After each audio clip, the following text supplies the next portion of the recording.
and the placards really showing where each of the representatives of their country is sitting. And just to let you know that we are having over 2,000 guests that are expected at the conventional center. This entire Caadp Kampala summit that has run, or that has been running, this is the third day and the final day, has attracted over 2,000 guests, both local, and right now we head to the conventional center in Munyonyo. Keep it with us.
Thank you very much.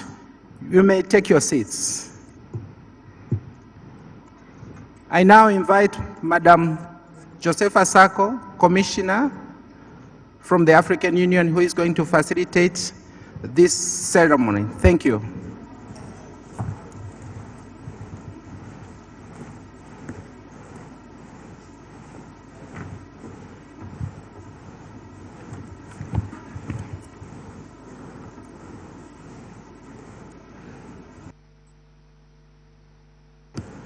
Thank you, the representative of the protocol, for giving me the floor.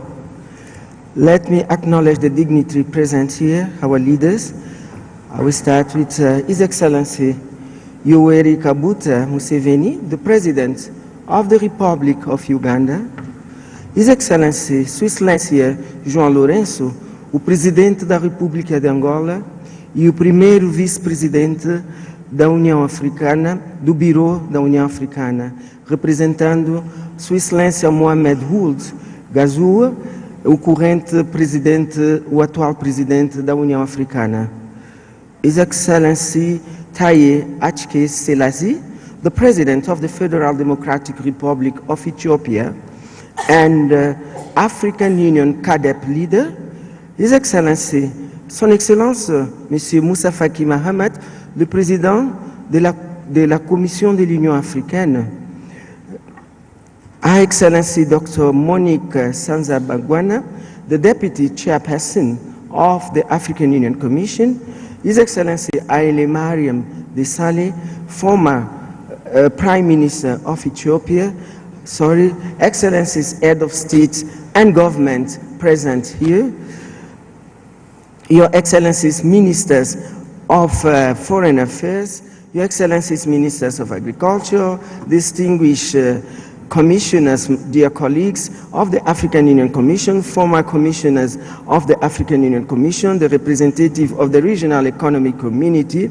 esteemed parliamentarian, honorable ambassadors and the representative of the diplomatic corps, values, development partners, head of delegation, distinguished guests, ladies and gentlemen, all protocol duly observed. Good morning to every one of you. Bon dia, bonjour, buenos dias, jambo, salam aleikum. I am Josepha Lionel Correa Sako, the African Union Commissioner in charge of agriculture, rural development, blue economy, and sustainable environment. It is an honor to moderate this session of the extraordinary summit of head of state and government of the African Union of the African Union on Agriculture, the Caadp agenda. It is my great pleasure to welcome you all to this General Assembly.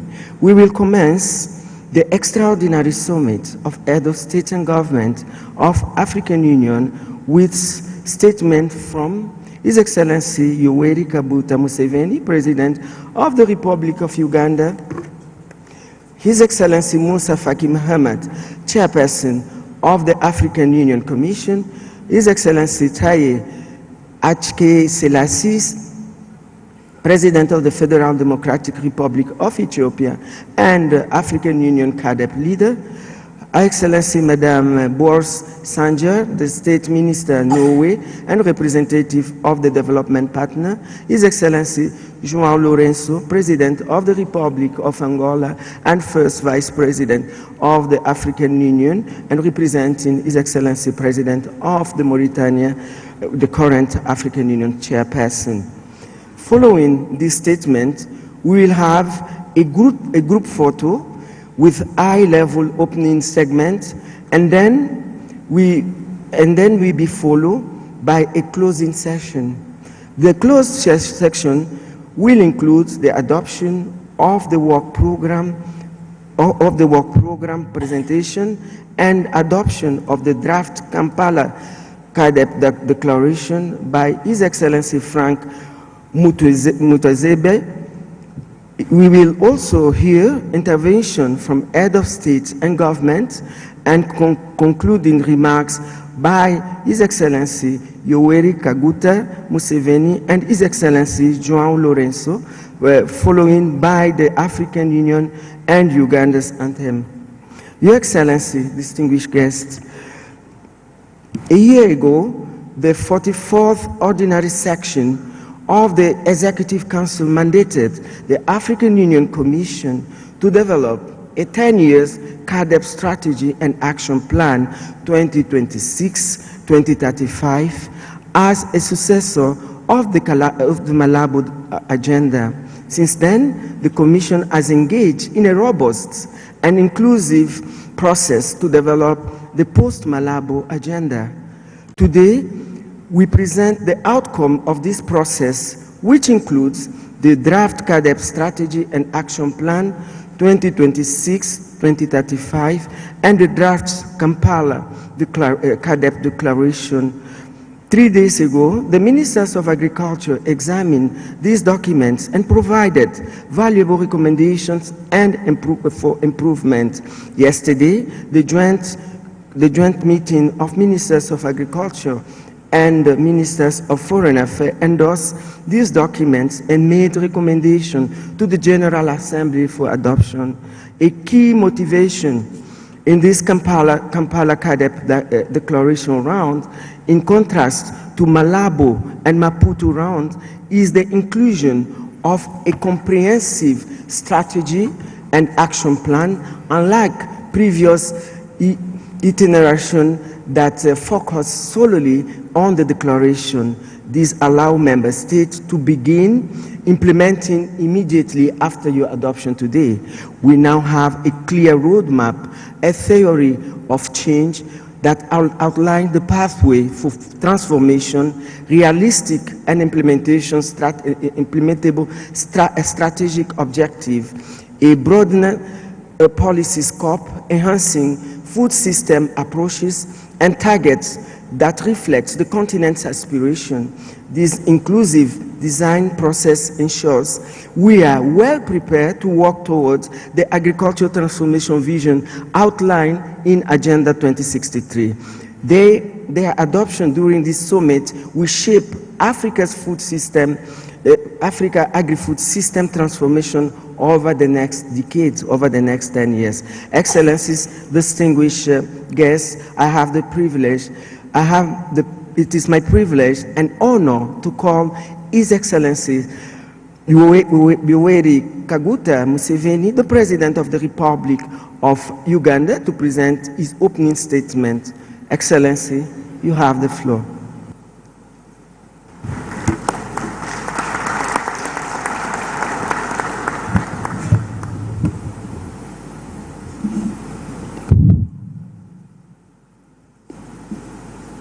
Your Excellencies,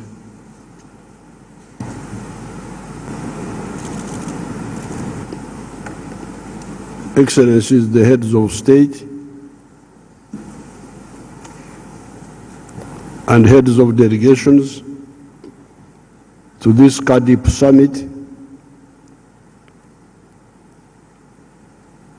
all the other invited guests, ladies and gentlemen. I think it may be better to put earphones on, because I heard better when I put earphones on than when I did not have them.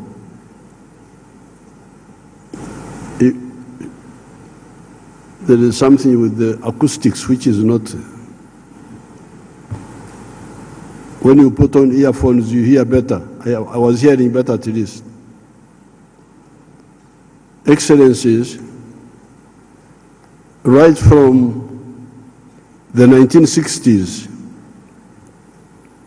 when our political movement started, initially as a student movement, we were able to see that a country like Uganda, located around the equator, could be very advanced and prosperous on the basis of the four sectors of the economy.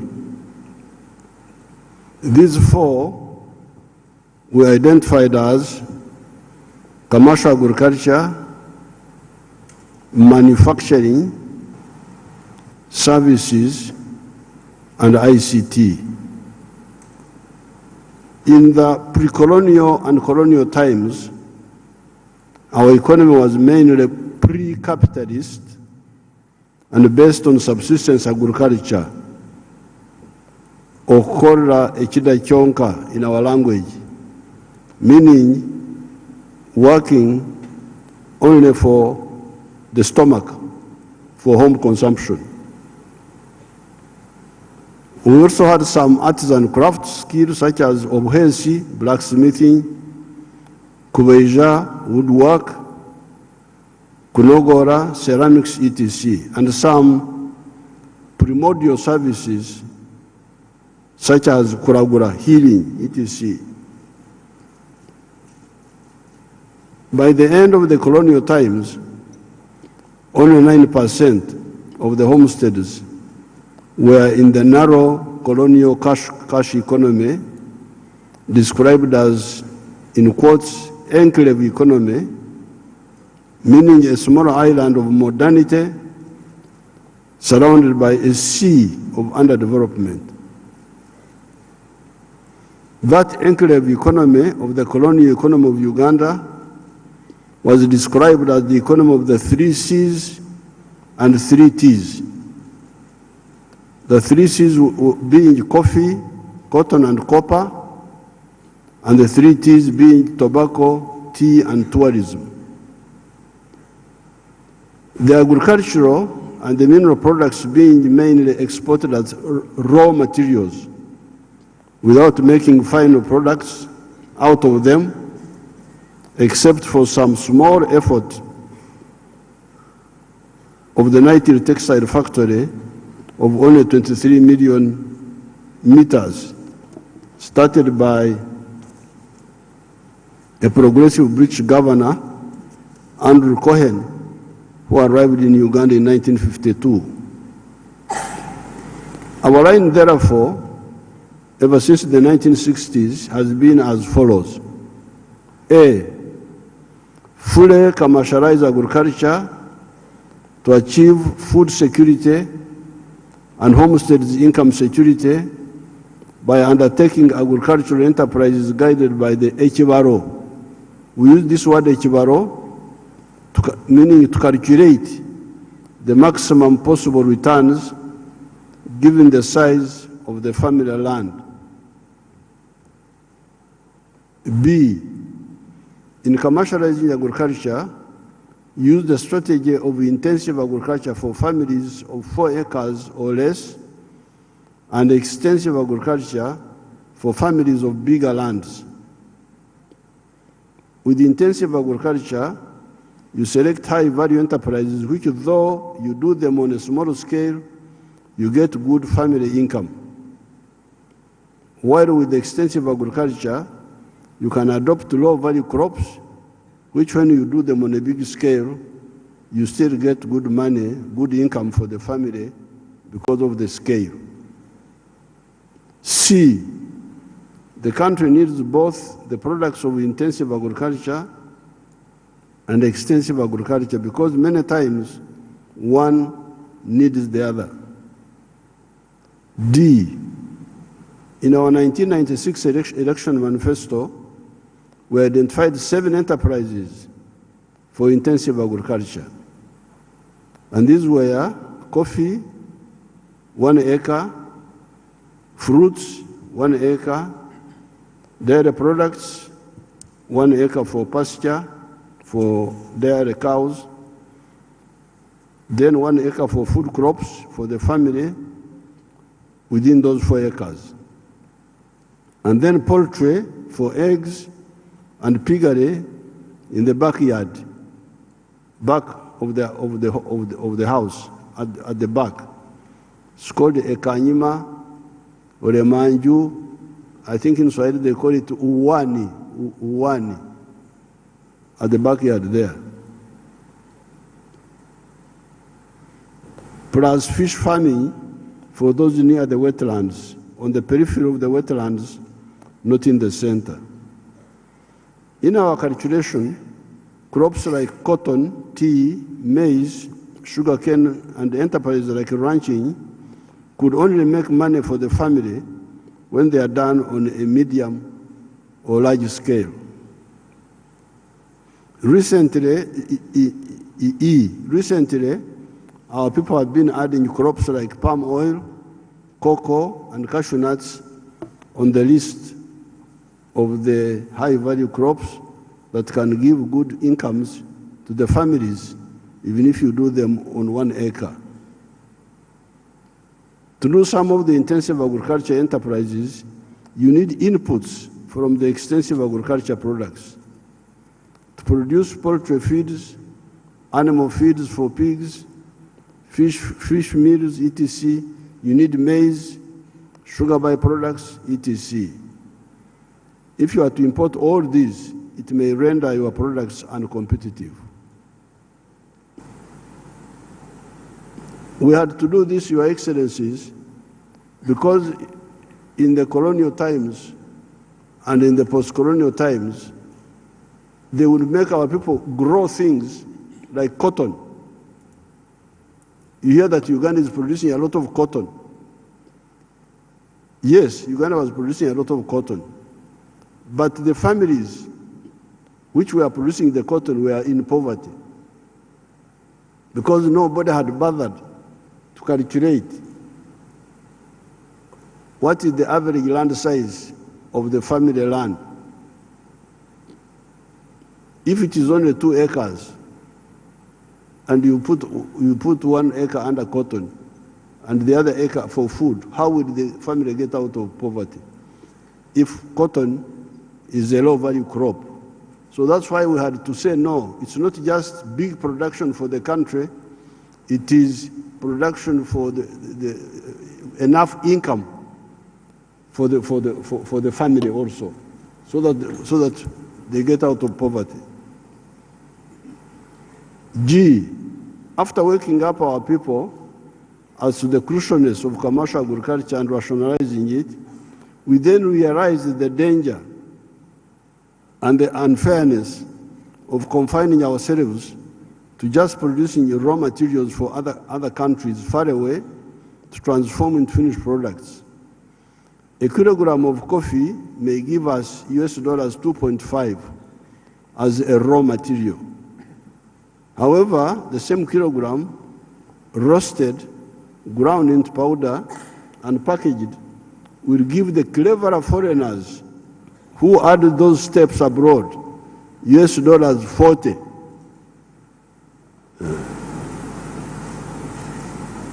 So Africans get $2.5 per kilo, and the same kilo transformed into finished products by foreigners brings them $40. This is how Africa has been a major donor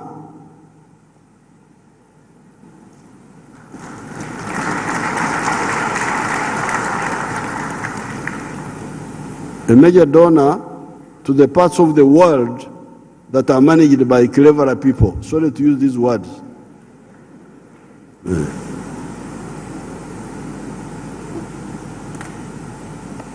We do not only lose money per kilogram of coffee, we also lose jobs. The roasting jobs, the grinding jobs, and the packaging jobs are done by the children of the foreigners, while Africa's children are drowning in the Mediterranean Sea, going to prosperous Europe and running away from the impoverished Africa.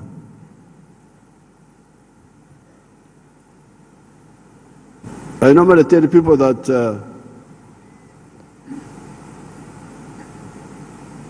a shirt like the one I'm putting on, which is made here in Uganda, has got 6 job levels. This shirt here. Level 1, grow the cotton. Level 2, gin the cotton. Ginning means remove the seeds from the cotton. Now, in many African countries, that's where they end. They end at ginning. Level 3, spinning. Spinning, you get the thread from the cotton. Level 4, weaving to make a fabric. Level 5, putting colors. Level 6, tailoring.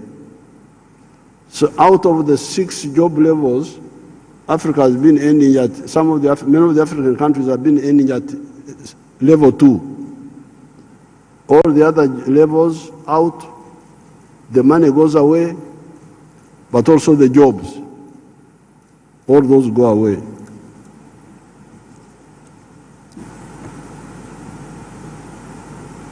The battle for value addition has been a big one because there are lobbies that want to keep Africa as a raw materials producing continent.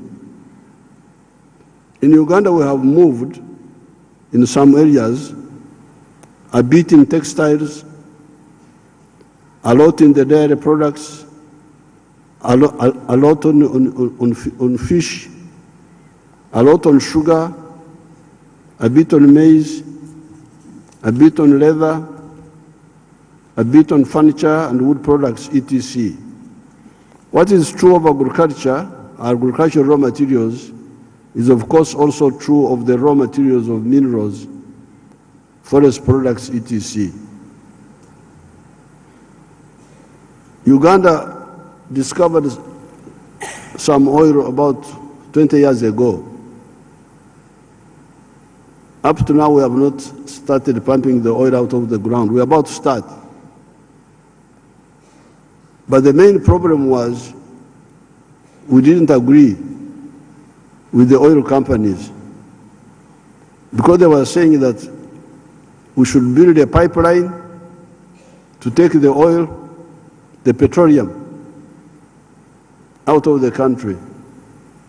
Then I told them that I had a rumor that there were human beings here.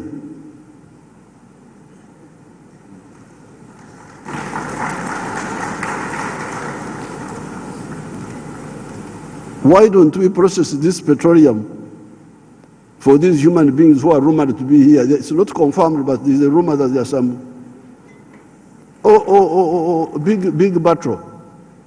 They told me that oil refineries don't make money. So then I said, but if they don't make money, those who run them, why do they run them?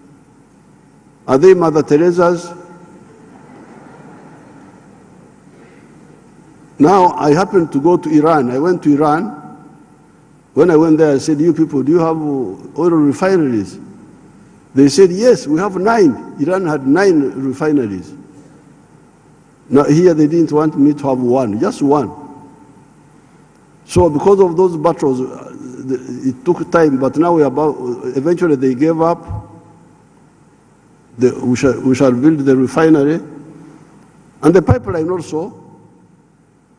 And the main reason I support the pipeline is that it will go through Tanzania, my other country, so that they can get some share in our resource, which is theirs also. But that's why it's a very big battle. You can imagine somebody arguing, and when they made the calculation, the oil refinery here is very, very productive, very profitable. What they call the internal rate of return is IRR. It's very high, much higher than in other places. So that war of wanting to keep Africa as a raw material producing continent is a very big one.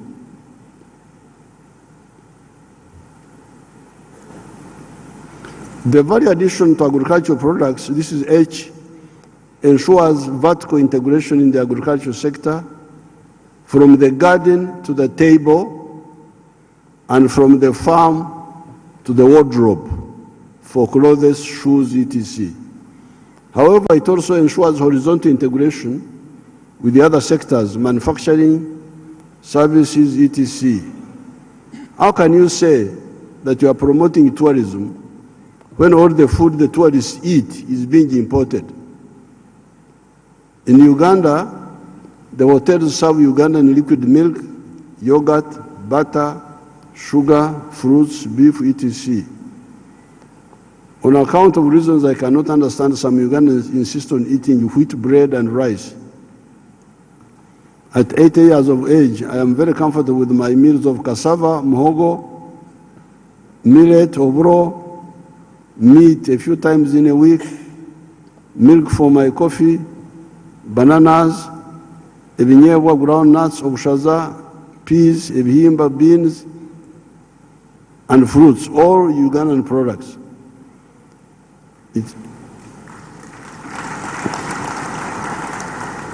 It is the bread eaters and the rice eaters that cause us to import some food.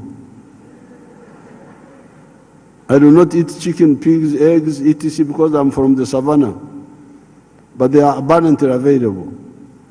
Therefore, in Uganda, the hospitality industry is firmly integrated with our agriculture except for rice and wheat. In order to launch our agriculture on the journey of socio-economic transformation away from the pre-capitalist, pre-socialist traditional mode to modern commercial agriculture, we have done the following. Roman 1, politically mobilize through sensitization the people to move away from the pre-money, working only for the stomach, to commercial agriculture with the chibaro, with the calculation. 67% of the homesteads in Uganda are now in the money economy for the first time in human history. At independence, only 9% were in the money economy. By 2013, only 32% were in the money economy. That is why I had to involve the army to distribute seedlings. We had to involve the army to distribute seedlings. I was begging these villagers to get out of poverty. They are in poverty, but they are not bothered. So we had to go there and beg them, please, please, get out of poverty. Here is coffee seedlings, plant them. Roman 2, through scientific research, ensure good quality seeds. I salute our scientists for developing a long list of improved seeds, higher yields, disease-resistant, drought-resistant, etc. Roman 3, sensitize farmers about the best agro practices, spacing, mulching, water conservation, etc. 4, ensure disease control, immunization, spraying against pests, etc. 5, ensure food safety against aflatoxins. 6, to stabilize agriculture, have standby irrigation using gravity or solar-powered water pumps. This will eliminate the risks of the erraticness of the rain. 7, use fertilizers to restore the nutrients in the soil. 8, conduct soil mapping to determine what can grow where. 9, discourage land fragmentation on inheritance because it creates land with disability, land that can no longer do certain enterprises because of the smallness.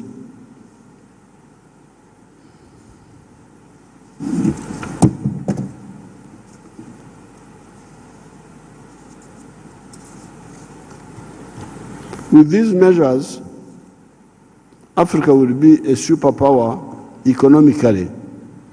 Since ancient times, this part of Africa had strong agriculture.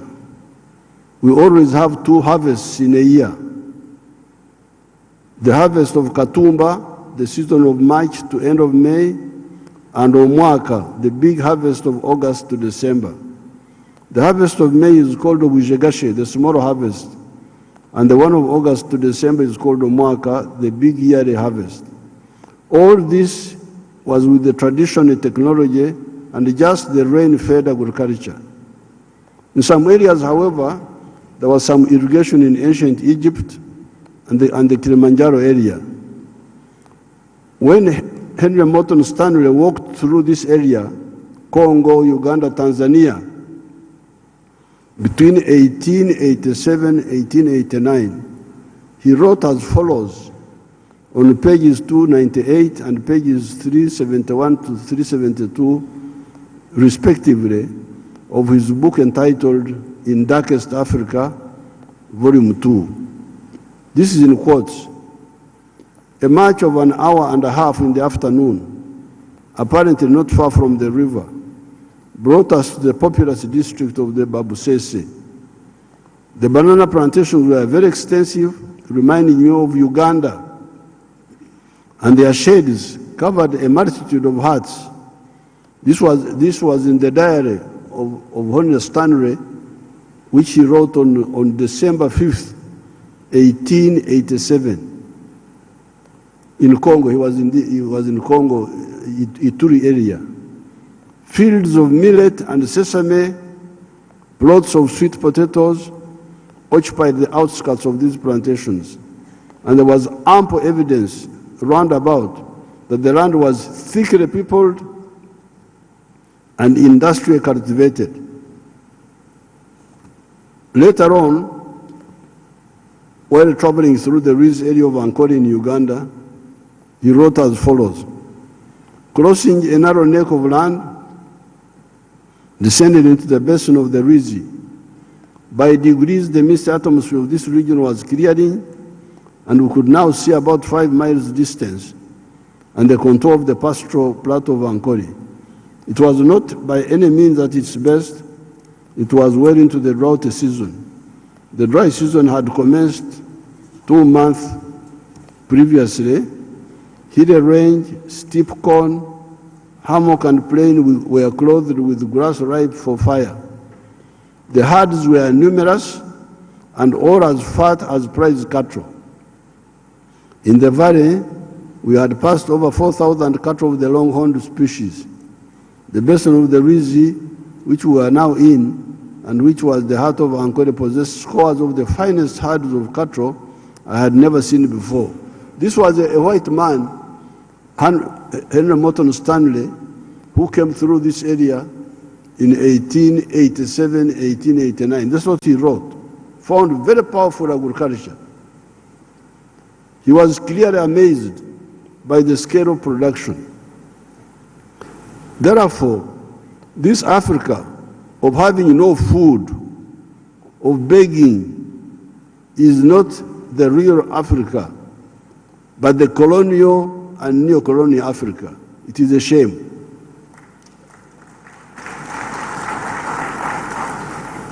I need to conclude my remarks by talking about the issue of water, for livelihood and for production, as well as the need for removing the non-tariff barriers in the CFTA Continental Free Trade Area.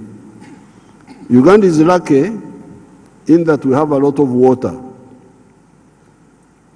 Our major problem is to persuade our uninformed or misinformed people by guiding them to stop undermining our water resources by encroaching on the wetlands, the forests, the catchment areas, the river banks, and the lake shores. Some other parts of Africa, however, are not so lucky. Northern Africa has got a water problem. Even Southern Africa gets periodic shortages of water. Here in the Nile Valley, we are always arguing about the 85 billion cubic meters of that river at Khartoum, the River Nile. In the past, I posed a question to Dr. Boutros Ghali of Egypt, the following questions. Question number 1. Are you aware that the Congo River has got 3,000 billion cubic meters of water per annum going into the Atlantic Ocean? Because here in the Nile, we are quarreling about 85 billion cubic meters of water at Khartoum. But the River Congo is 3,000 billion cubic meters of water per year. In other words, the River Congo is equivalent to 30 Niles. Nile 1, Nile 2, Nile 3, Nile 3, 30 of them in the River Congo.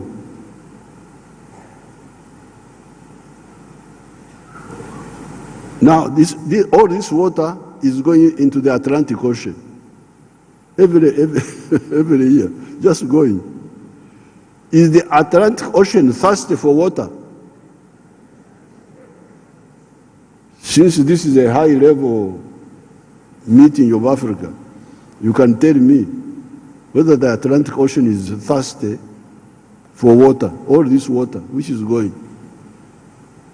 Why doesn't Africa discuss with our brother people of Congo about how this massive water that is not used could help the water-stretched parts of Africa?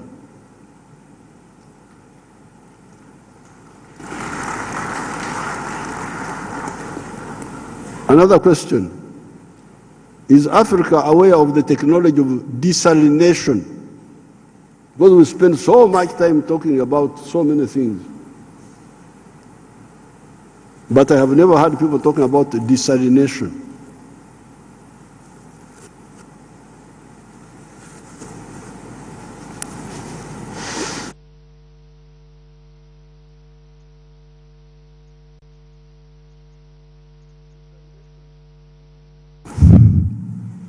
Desalination happens in nature, done by the sun evaporating ocean water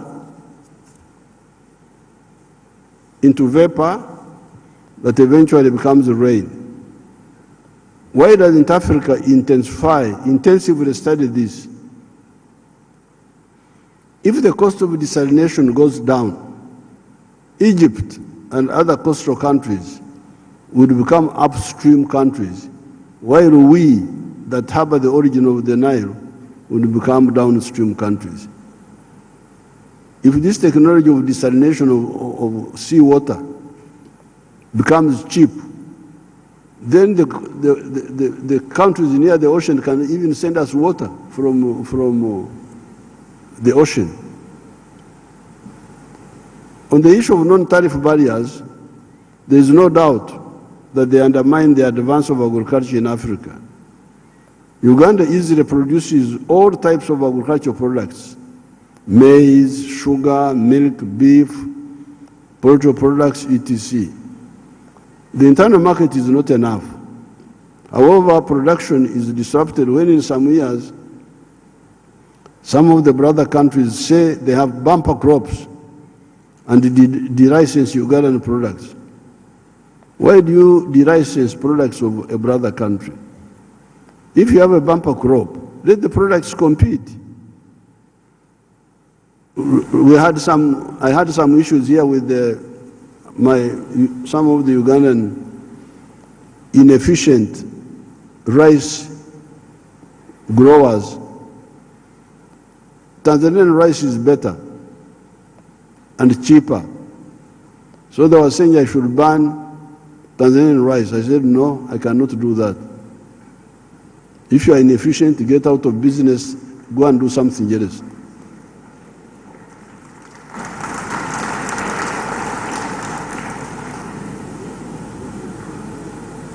If you have a bumper crop, let the products compete.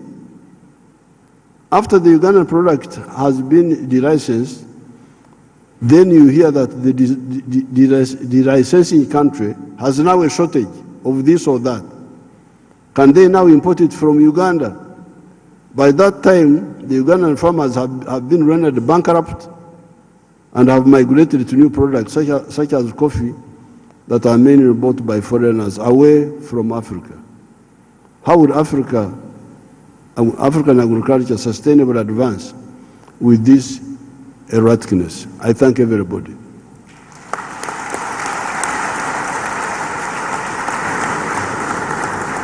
Yeah, thank you very much, His Excellency Yoweri Museveni, for your insightful statements. Now, j'ai le privilège et l'honneur d'inviter Son Excellence Moussa Faki Mahamat, le président de la Commission de l'Union africaine. Faki Mahamat, the chairperson of the African Union Commission. Excellency, you have the floor. Maybe you can speak from where you are. Your Excellency Yoweri Kaguta Museveni, President of the Republic of Uganda, or host. Your Excellency João Manuel Lourenço, President of the Republic of Angola and Chair of the Summit. Your Excellency Tai Selassie, President of the Federal Democratic Republic of Ethiopia and champion of the Comprehensive Africa Agriculture Development Program, Caadp. Excellencies, Head of State, Government and Delegations, Honorable Ministers, Madam Deputy Chairperson of the African Union Commission, esteemed African Union Commissioners, representatives of the regional economic communities, representatives of our development partners, distinguished guests, ladies and gentlemen. It is with great joy that I set foot in this splendid, verdant city of Kampala, which has been decked out in all its colors to host this important African Union extraordinary summit to assess the situation of agriculture in our continent. I'm particularly pleased to address to His Excellency Yoweri Kaguta Museveni, President of the Republic of Uganda, to the government and the brotherly people of Uganda, my best wishes for the year 2025 and my warm thanks for the quality of the welcome marked by brotherhood and the special attention, and even more for all the efforts made to ensure the best conditions for success in the organization of this summit. Holding a summit on agriculture in Africa in Kampala is the right thing to do. A wonderful sign of recognition of your total commitment, President Museveni, to farmers and headers. You yourself are a farmer. You are also a champion of transforming agriculture into a powerful lever for wealth creation for the people of Africa.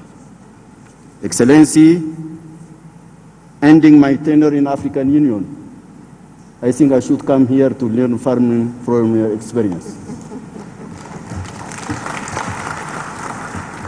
Excellencies, ladies and gentlemen, Africa is proud to have more than 60% of its population young. It is also proud to have 60% of the world's uncultivated arable land, water and forest resources that place it at the forefront of the world. This is why it is deeply questioned about its current paradoxical food security situation. Hunger still kills in Africa. The profound disaffection between the land and African youth, the disaffection of these young people with agriculture and the rural world, their break with the ancestral world toward urban uncertainties and perilous immigration, all these increase our existential drama. Who do we hold responsible for such phenomena? Not on the youth, for sure, but on our systems that have failed to promote efficient strategies that generate hope and prosperity in our lands. Such concerns have been yours, have been ours. You thus opted for an institutional solution through Caadp, adopted by the Assembly of the Union in 2003 in Maputo, Mozambique. This ambitious program has been implemented since 2014 within the framework of the Malabo Declaration. The various biannual evaluations of the commitments made by member states initiated in 2017 under this declaration certainly show progress toward achieving the set objectives, but at an unsatisfactory pace of progress. This is why I would like to welcome the preparatory work undertaken by the African Union Commission, ODA-NEPAD, the regional economic communities and experts of our member state, as well as our technical and financial partners in preparing the post-Malabo Declaration, or what will be known as the Kampala Declaration, submitted here today for your approval. It symbolizes the sum total of all the efforts made upstream in identifying all the negative factors that lie at the root of the low rate of the attainment of our set objectives for agriculture sector on the continent. Excellences, Monsieur le Président, Excellences, Mesdames et Messieurs les chefs d'État, du gouvernement et des délégations, Mesdames, Messieurs, il est clair aujourd'hui. It is clear today that despite all these commendable efforts, the food and nutrition security situation in Africa has not structurally changed. Hundreds of millions of Africans continue to suffer in total despair from famine. They languish in destitution and extreme nutritional fragility. Without indulging in self-flagellation, we cannot be truly proud of our results. Our conscience would revolt against us. To face this major challenge courageously is our greatest task of the moment. Clearly, many factors could explain this shocking dichotomy between our immeasurable potential and the state of the poignant needs of our peoples in terms of food and nutrition, in the face of which all the discourse on food sovereignty loses its credibility. Among these factors are those linked to external events, which of course are beyond our control. I refer to the wars outside and inside Africa, like the Russia-Ukraine war, the Sudanese conflict in which 30 million people are living in a humanitarian tragedy. We must also mention the pandemics, natural disasters, recurring droughts and floods, and other El Nino phenomena. Thus, climate change continues to threaten our food systems and expose us to very serious risks of famine and undernourishment in many regions of the continent. On the other hand, some factors are directly of our making. Here is a striking example. The Maputo Summit of 2003 had coupled the establishment of the Comprehensive Agricultural Development Program with the important decision requesting member states to devote 10% of their annual budget to agriculture. The level of implementation of the decision has not been assessed. Similarly, it will be relevant to ask the questions, that is the report on the implementation of the Malabo Declaration and the biennial reviews have not been submitted. The problem is getting dangerously worse. Not only is the disaffection for manual agricultural work deepening, but rural exodus and immigration are widening the gap. The projection of UN Habitat indicates that in 2030, that is in 5 years' time, Africa will have 824 million city dwellers, or that is 48.4% of its population. In the absence of drastic measures to stabilize populations and ensure prosperity in rural areas, the phenomenon will inevitably worsen and suffocate cities with all the attendant risks of destabilization. Faced with these challenges, what can be done? First, we must make agriculture a real priority sector. We must put the hoe in the museum and correlatively invest in the acquisition of appropriate means of agricultural production. I'm here referring to mechanization, digitalization, enrichment of soil, and so on, to be used in compliance with environmental balances and with a constant concern for adaptation to climate change. To do this, we must find the necessary additional resources. Pending access to such funding, we have the imperative duty to protect our arable lands from being taken over by external powers, which since the surge in food prices in 2008 have considered Africa as the last agricultural frontier of the world.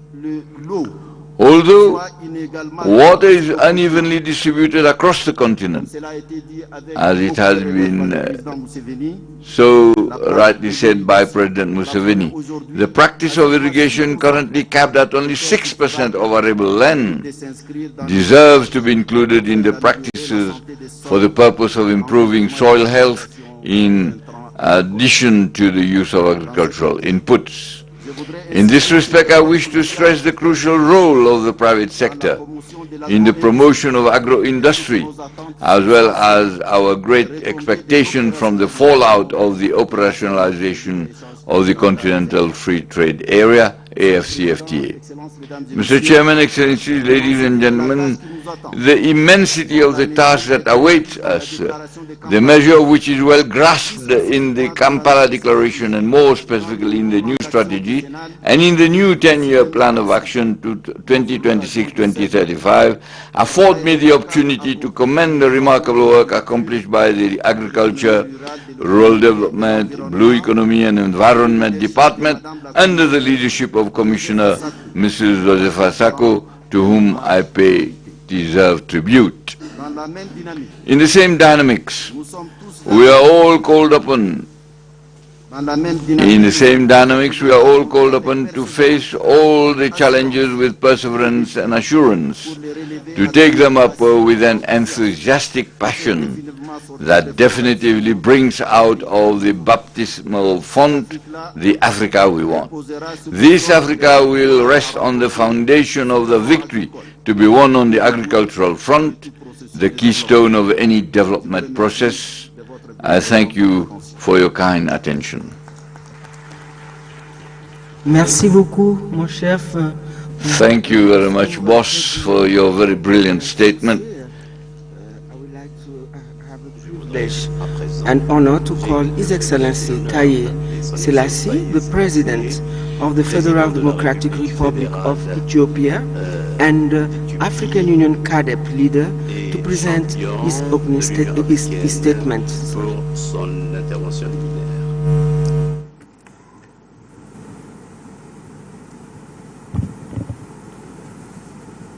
Your Excellency Yoweri Kaguta Museveni, President of the Republic of Uganda, Your Excellency Juan Manuel Lourenço, President of the Republic of Angola and Vice Chair of the African Union, Excellencies, Heads of State and Government, Your Excellency Musa Faki Mohammed, Chairperson of the African Union Commission, Your Excellency Haile Mariam Desalegn, former Prime Minister of the Federal Democratic Republic of Ethiopia and AGRA Board Chair, distinguished colleagues, esteemed guests, ladies and gentlemen.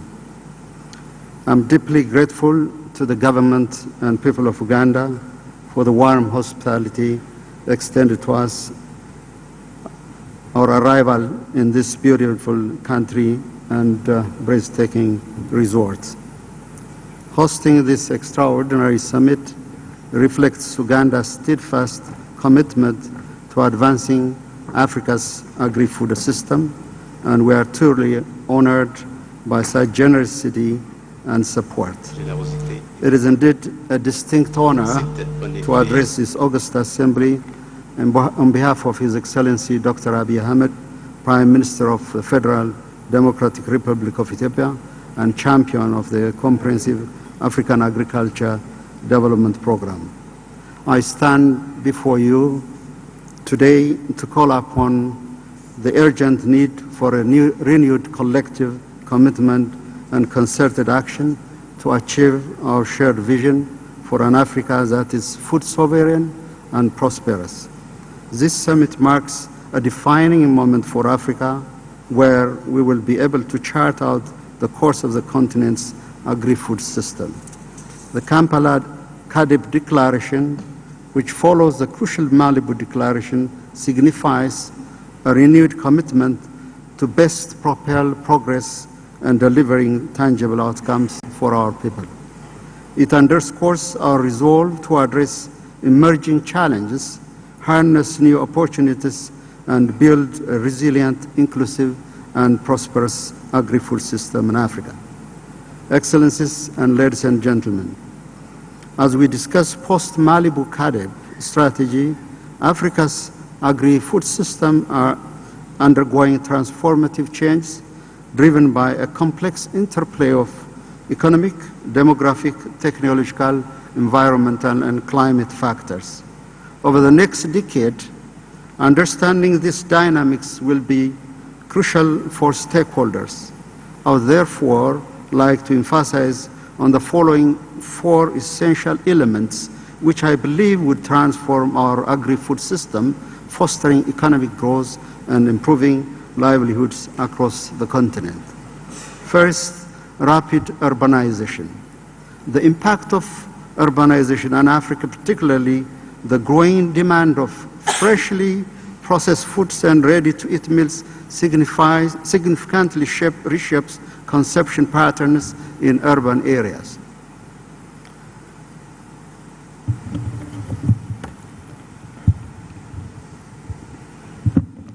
Thank you. This shift creates a vital linkage between smallholder farmers and expanding domestic markets driven by sustained economic growth and growing middle class. Nonetheless, we have to note that in view of Africa's rapid population growth, meeting the increasing demand for diverse and high-quality food products will present challenges. Secondly, the huge potential of technological innovation, such as digital agriculture, precision farming, and other advancements are pivotal to transform our agri-food system. These technologies can enhance productivity, improve efficiency, and increase access to information and market for farmers. This indeed is attainable as Rwanda effectively employed digital soil mapping and used drones to monitoring crop health and assessing damage from pests and diseases. Though few in number, African countries such as Egypt and Morocco have also improved traceability of agricultural products, ensuring food safety and improving supply chain efficiency. Ethiopia's collaboration with the African Development Bank brought forth climate-smart and heat-resistant wheat varieties, making the country as one of the leading wheat producers in Africa. Thirdly, empowering women and engaging the youth will unlock the full potential of the sector as they are the drivers of innovation and resilience in our food system. Angola and Uganda recognize the crucial role of women and youth in transforming their agriculture, particularly in expanding access to resources, developing agribusiness, incubators, mentorship programs, and enhancing market linkage. Fourth, fostering regional policies such as the Africa Continental Free Trade Area is essential for expanding market access, improving food security, and creating more resilient food systems across the continent. Ghana's achievement in reducing poverty by half through agriculture by 2025 serves as an inspiring example for the transformative potential of improved food security. The full realization of the African Continental Free Trade Area promises to amplify the success of many African countries who are determined to be on track in building a resilient system in food security. Excellencies, this summit is a culmination of an inclusive and collaborative process that has brought together a diverse range of key players and stakeholders. Continental and regional bodies such as the African Union Commission, AUDA, NEPAD, and regional economic communities have played a crucial role in facilitating cross-border collaboration and monitoring progress towards the Caadp goals. Moreover, through extensive consultation and workshop with member states and development partners, we have ensured that all key actors have meaningfully contributed. This participatory approach underscores our collective commitment to addressing Africa's agri-food challenges and opportunities through a lens of inclusivity and shared responsibility.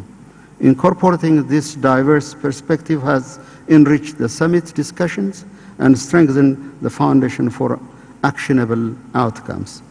The technical groundwork for this summit has been equally rigorous and comprehensive.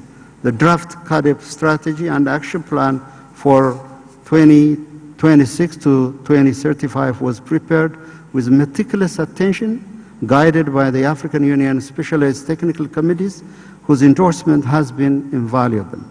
Contributions from experts and researchers have provided critical evidence-based insight that ensure the strategy is both impactful and achievable.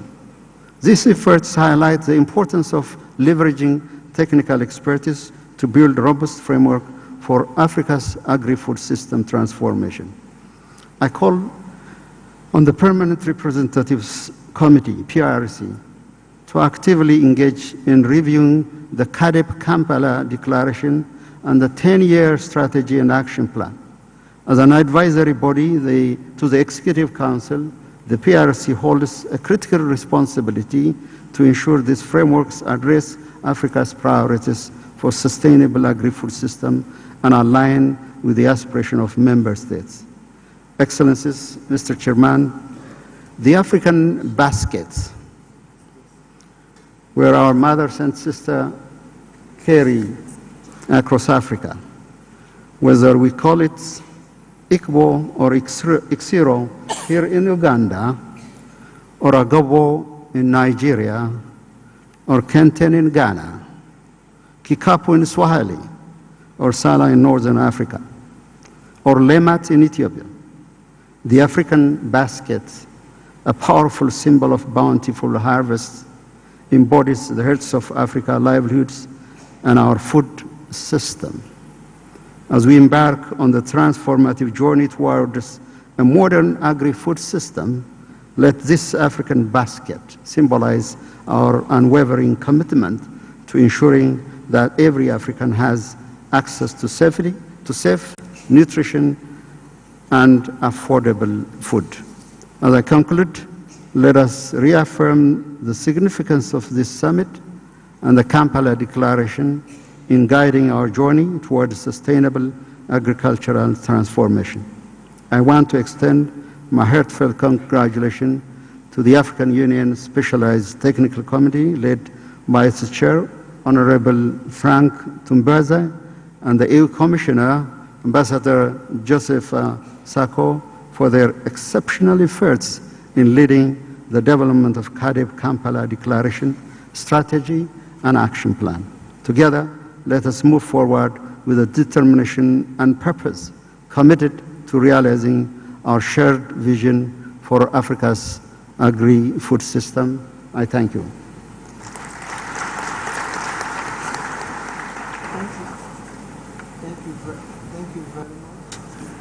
Excellency President Selassie, for your brilliant and insightful statement. Thank you. The next presenter, I don't know if the representative of the development partner that we present a statement on behalf of the development partner is in the room. If she is the State Minister, Madame Borg Sangrier, the State Minister of Norway. You have the floor. I don't know if protocol can assist me to find out if the representative of the development partner. Huh? Oh, okay, she's coming. Thank you. You have the floor, Minister.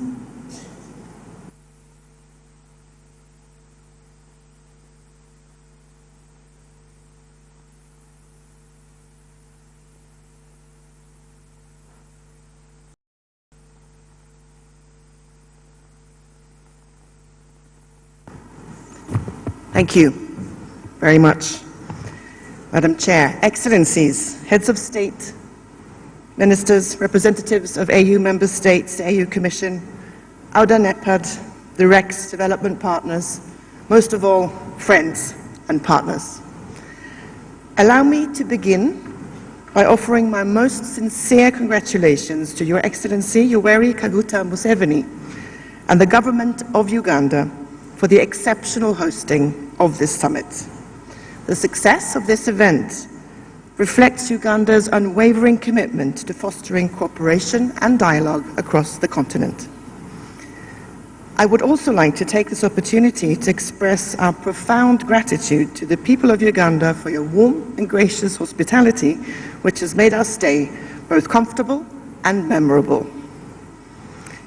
Now, Excellencies, it is an honor to address you today, representing the members of the Development Partners Coordination Group, as we collectively renew our commitment to support the transformation of Africa's agri-food systems under the Comprehensive Africa Agriculture Development Programme.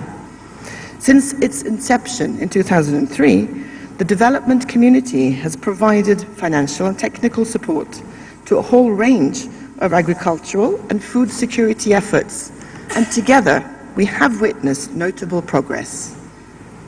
But we also know that significant gaps remain. Despite impressive gains in food production and agricultural growth, challenges persist in achieving the ambitious goals of poverty reduction, of food security, and inclusive growth as laid out in the Caadp framework. Now today, we stand at a pivotal moment. We've heard, as development partners, the strong message from the discussions that have taken place at this summit. We've heard the reaffirmation of the commitment by member states to a transformative agenda, an agenda that shifts from traditional agriculture-led growth to a more holistic and integrated agri-food systems approach. And I would like to also say how much we, as development partners, look forward to collaborate to implement the Kampala Declaration. This new strategy emphasizes the critical role of agri-food systems, not just in economic growth, but in ensuring food security, improved nutrition, and sustainable health outcomes for all. we commend this bold vision which aligns with the continent's broader aspirations for prosperity, resilience, and inclusive development through the AU Agenda 2063. We, as development partners, have issued a statement during this summit stating that we stand ready to support this ambitious transformation, as highlighted in the new Caadp strategy and action plan that will start from 2026 and go to 2035. Strengthening governance will be essential for creating resilient and sustainable agri-food systems across Africa.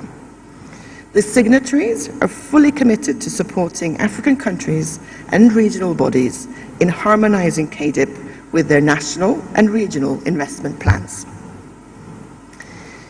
Now, Excellencies, we also recognize that achieving these goals will require more than just public sector financing. While domestic and international public investments are crucial, mobilizing private sector investment is equally essential for building sustainable and market-driven solutions. To this end, we commit to working closely with African leaders to develop tools and strategies that can help unlock private sector financing, ensuring that it complements the public investments and accelerates progress. So in very specific terms, we as development partners will collaborate with the African Union and its member states on several key actions. And Excellencies, please allow me to mention 3 of these. The first is to work together to ensure that national and regional agri-food systems plans are aligned with the new Caadp strategy and the forthcoming Kampala Declaration. This includes reviewing processes and tools to ensure coherence between the continental vision and country-level actions. Second, we will collaborate with the AU institutions to establish frameworks that enhance coordination and review development assistance in line with the strategic objectives of the Kampala Declaration.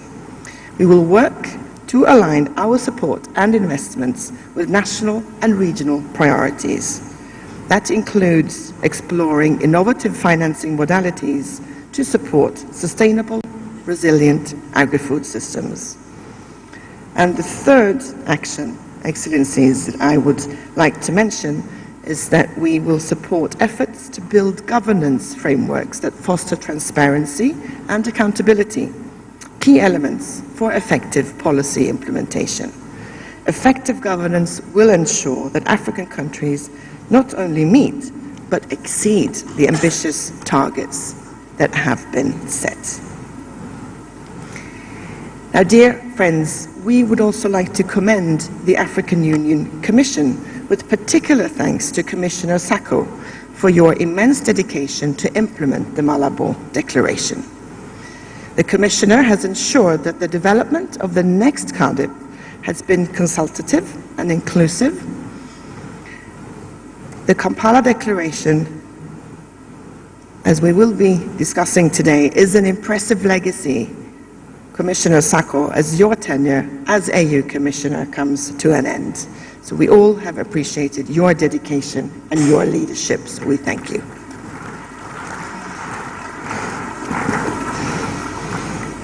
So finally, ladies and gentlemen, the implementation of the Kampala Declaration will make Caadp an important pillar in realizing the AU 2063 agenda, the Africa that you as leaders have envisioned. And in this respect, we as development partners look forward to a strengthened and continued partnership. And I thank you.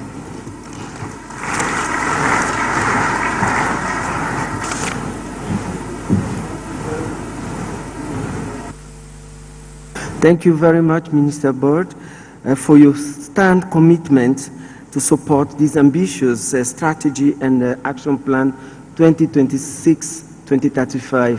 We've been working for 2 decades and we count on our development partner to continue. We know that we are ready to implement after the adoption. Thank you very much, and thank you for acknowledging my efforts to this journey.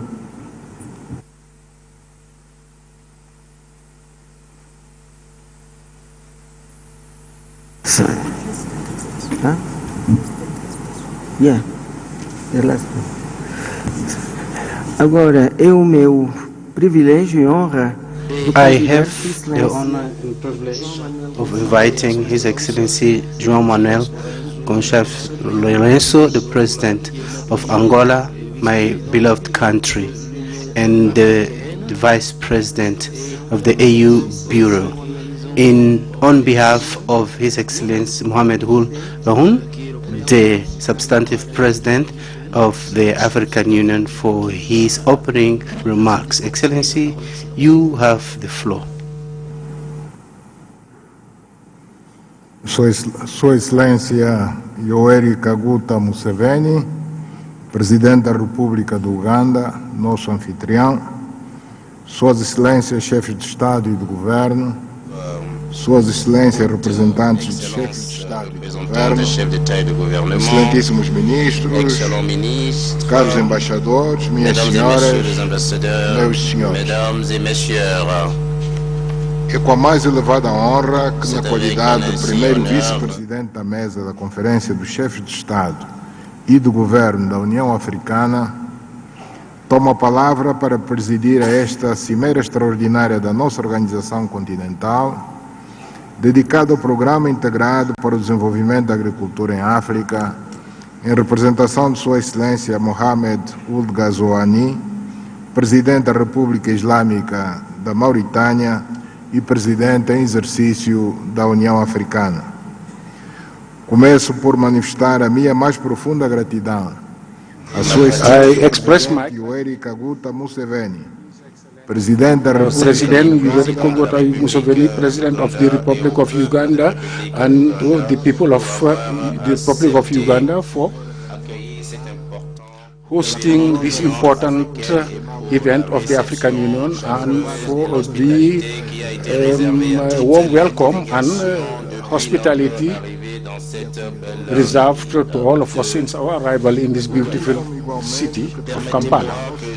Allow me to convey also our congratulations and to all the delegates present here and to all the peoples of Africa on the occasion of this new year, 2025. This May 2025 be synonymous with major achievements and prosperity for all African nations and for all citizens of our continent. Minhas senhoras, meus senhores, a conjuntura internacional dos últimos anos recorda-nos continuamente que a agricultura, muito mais do que uma atividade econômica, é a chave do nosso desenvolvimento sustentável e uma fonte inesgotável de novas oportunidades para as famílias africanas. Esta cimeira deve ser vista como uma oportunidade para analisarmos o que foi feito até aqui, desde a aprovação do Programa Integrado para o Desenvolvimento Agrícola em África, em 2003, por via da Declaração de Maputo e da aprovação da Declaração de Malabo, em 2014, e o que resta fazer ainda para podermos tomar as melhores decisões tendentes a corrigir os erros cometidos e, desta forma, traçarmos as linhas que nos conduzam ao so that we can trace the paths that can lead us to the achievement of our major objectives, that is the elimination of poverty and ensure food sovereignty in Africa. Allow me to state that relatively the Malabo Declaration, as well as the efforts that have been made, despite all this, we are far away from our objectives, especially the implementation of our commitments related to the transformation and shared transformation and prosperity, and also the shared living conditions. So these objectives contained in the 2063 agenda. And Agenda 2030 and the African Union Agenda of 2063. During our meeting, we should arrive at the requisite consensus on the approval of the integrated program for the development of agriculture in Africa for the next 10 years, that is 2026 to 2025, as well as the Kampala Declaration, in a way that will strengthen and renew the directives issued by the heads of government during the Malabo Summit. So this document, a directive, they discern the decisive parts for our collective efforts in order to achieve African aspirations for development and progress of our peoples. So on behalf of all the delegations here present, I would like to seize this opportunity to commend the African Union Commission, especially through the development of agriculture and rural development, the blue economy, sustainable development, and the African Development Agency and NEPAD that have done an excellent job, and a commendable one for that matter. So this strategy, this renewed strategy, is the product of the collaboration of member states of Africa, of the private sector, as well as private companies and regional economic communities and our development partners. We would like to seize this opportunity also to make an appeal to our collective responsibility. And now I would like to highlight specifically the contribution of African institutions such as the 63 Academy and all Pan-African institutions that have helped us to overcome our common challenges like resilience. Ladies and gentlemen, Your Excellencies, it is important to refer to the document that we are going to approve at this summit, constitutes the landmark document of our continent. We will move to the transformation of our agri-food systems in order to lay the framework of sustainable development. We will come out of this summit with new directives for the concretization of new objectives, given the fact that it is important and imperative for us to implement our decisions and double efforts in order to achieve all the targets outlined in the various action plans. Then I urge the African Union Commission to come up with mechanisms for the implementation, successful implementation of these instruments and the strategies for the next 10 years, and work in close collaboration with member states in order to claim ownership and integrate these strategies and resources in our national plans so as to promote agriculture. We would like to recall that the content of the Malabo Declaration, namely 10% of our national budget should be devoted to agriculture, since, as you know, the financial conditions that all our countries are confronted require such an initiative. We know that the action plans of Caadp is based on this particular pillar, which constitutes the promotion of food security, stimulate investment and enhance investment, and financing and processing of products, and ensure food security for all, and the inclusion of resources that are fair for all of us, and also based on agri-food systems that are resilient and strengthen the governance of agri-food systems. We are all invited or called upon to participate or come up with a roadmap that will help us to achieve excellent results, taking into account the decisions that we had already adopted at international fora. So in this regard, this program should constitute the basis of the production of vaccines and fertilizers and other inputs in order to develop an agriculture that will ensure food self-sufficiency and food security. Fertilizers play a major role in agricultural productivity and production. So in this regard, and this is specifically stated in the Nairobi Declaration concerning, for example, soil and health and national plans have been worked out, and this requires our attention for the enhancement of the agricultural sector in Africa. I would like to underline also the importance of agricultural mechanization, the acceleration of the implementation of production systems, and the certification of fertilizers and seeds in our various countries, the enhancement of rural agriculture and the improvement of irrigation systems, so that all these factors together can help to promote modern agriculture with a high level of productivity and competitiveness, with the capacity to produce products for external markets.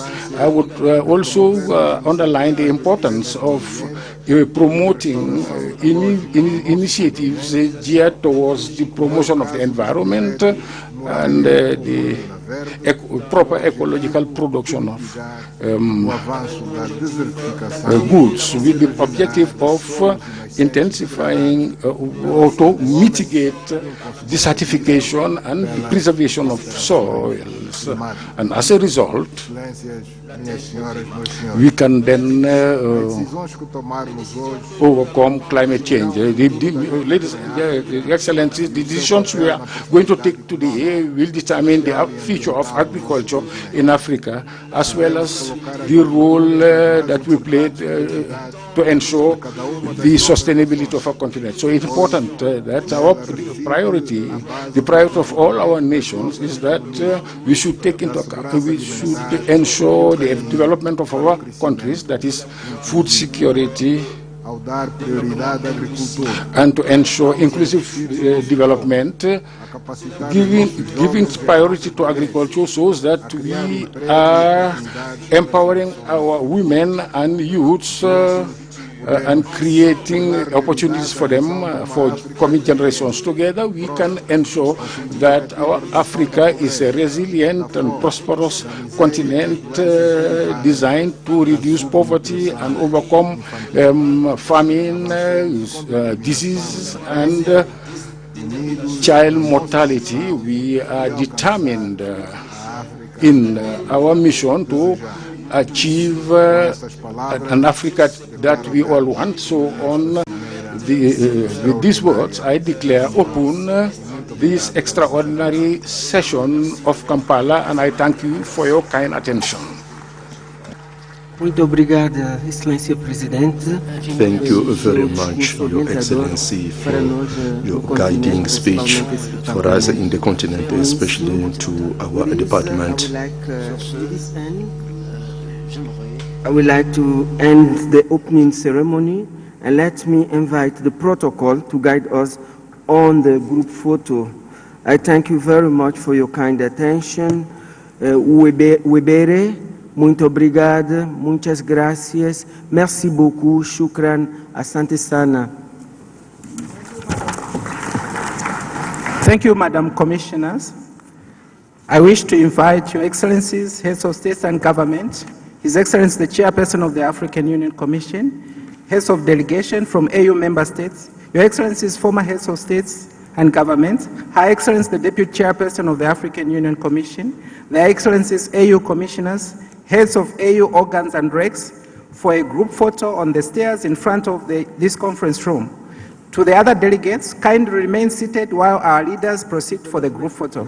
After the group photo, we will take a 20-minute coffee break, followed by cross session. Thank you once again for your participation.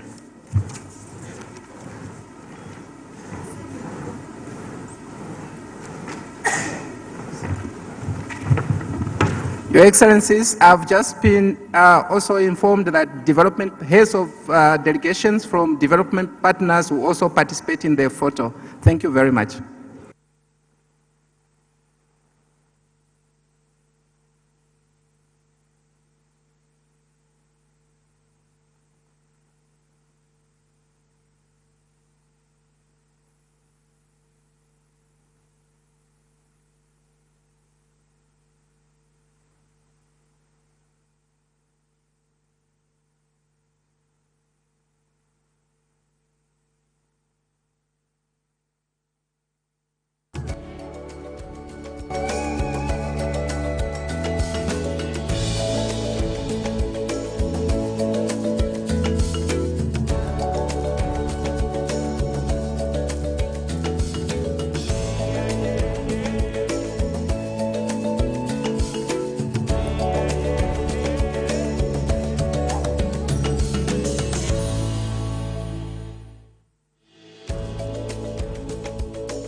About